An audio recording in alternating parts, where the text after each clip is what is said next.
Quelques heures de wagon, et tout ce qui était humain s'envolait. Les intelligences étaient bouleversées, l'échelle sociale renversée. Pauvre humanité, si riche et pourtant si fragile.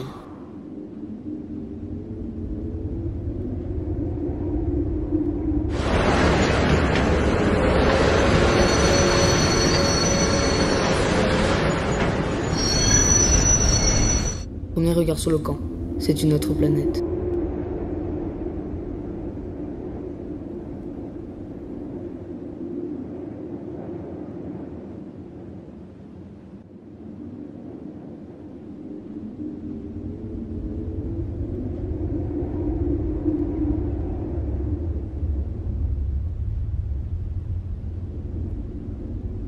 Ils étaient seulement désemparés parce qu'on les séparait les uns des autres.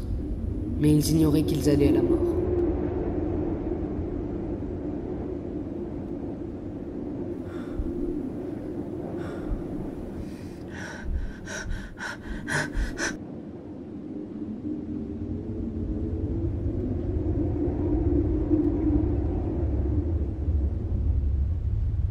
Enfin tondu, lavé, dépouillé, nous voici couverts d'une chemise et d'un caleçon en rayures chaussés de socs en bois. Il ne te reste plus comme richesse que tes richesses intérieures.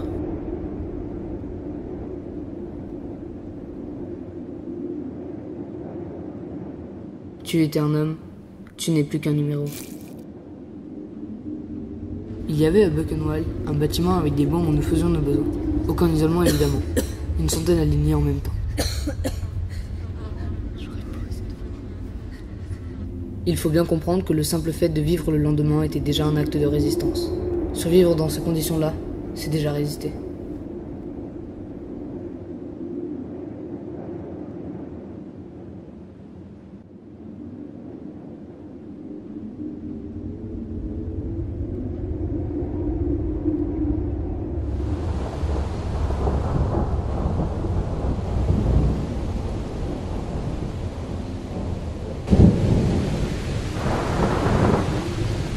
Pas question d'aller au réveil. Nous commençons à savoir que ces endroits étaient l'antichambre de la mort et de violences inouïes.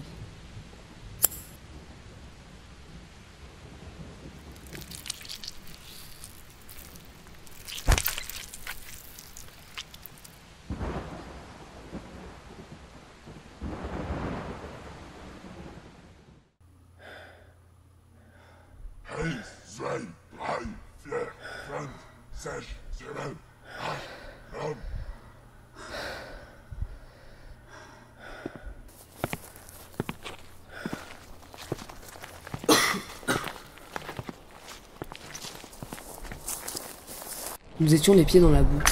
Du matin au soir à manier le pic, la pelle, à pousser des chariots sur des rails.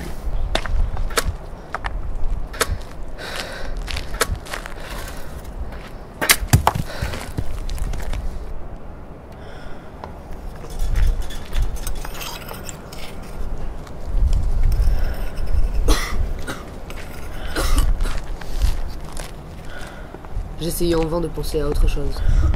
L'idée de la faim revenait sans cesse.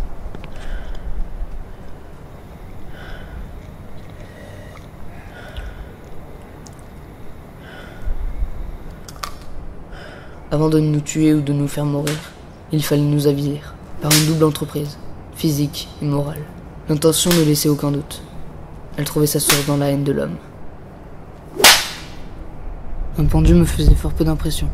Arrivé à un tel stade, on ne pense plus. La mort était devenue terriblement banale.